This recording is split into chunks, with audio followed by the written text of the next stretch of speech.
మనం అప్పగించుకుంటే, మనం దేవుని చేతులకి మనం అప్పగిస్తే రెప్పపాటు చాలండి.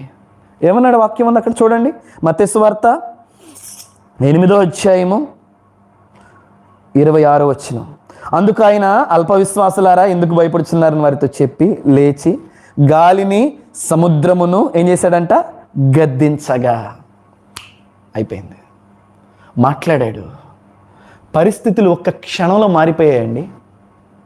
హల్లెలూయా. ఇవన్నీ వినటానికి బాగుంటాయి కదా, నో, చూడటానికి కూడా బాగుంటాయి. కన్నులున్నవారు చూచుదురుగాక, చెవులున్నవారు విందురుగాక, విశ్వసించేవారు విశ్వసించుదురుగాక. ఆమేన్. హల్లెలూయా.